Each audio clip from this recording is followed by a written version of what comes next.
रामकृष्ण आणि आमच्या जयवंत भाऊनी गोविंद नामस्मरणाचं लेखन केलेलं आहे.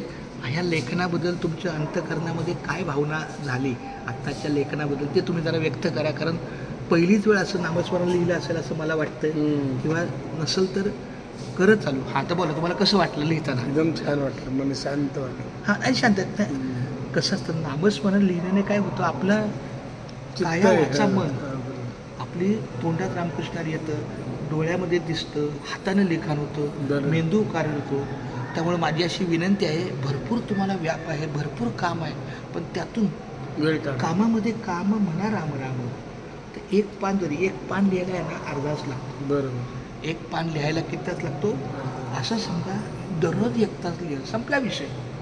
थेंबे थेंबे तळ साचे. जेव्हा तुम्ही एक पान लिहाल, थोड्या दिवसाचा फरक झाला तुम्हाला असं जाणवेल, मी अजून 1 पान लिहू शकतो. बरोबर. त्यानंतर अजून 1 पान लिहू शकतो. आता हे कुठलं चाललंय बघा ना. आता माझं साल कोणतं चाललंय बघा, 12 मार्च 2010.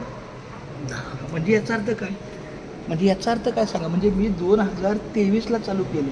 बरोबर. म्हणजे म्हणजे 2010ला नव्हती अक्कल लिहायची. बरोबर. पण आता मात्र आली ना. म्हणजे पाठचा खोटा पुरा होतो ना माझा. बरोबर. दिवसाला 1 पान आणि उर्वरित 9 पान असं माझं जगणं आहे. रामकृष्ण हरी. खूप छान, धन्यवाद. मी माऊलीला प्रार्थना करतो की ह्यांच्या कामामध्ये ह्यांना पुढचा जो प्रवास आहे तो चांगला हो, यांना यश मिळो आणि आरोग्य द्यायला लागू आणि ह्यांचं माऊलीमय जीवन हो. तसं काम पण त्यांचं चांगलं आहे, समाजाप्रती आहे.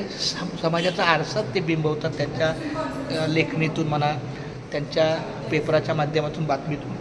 तर नामस्मरणातून लिहत जावं अशी माझी विनंती आहे. धन्यवाद. थँक्यू. रामकृष्ण. रामकृष्ण हरी.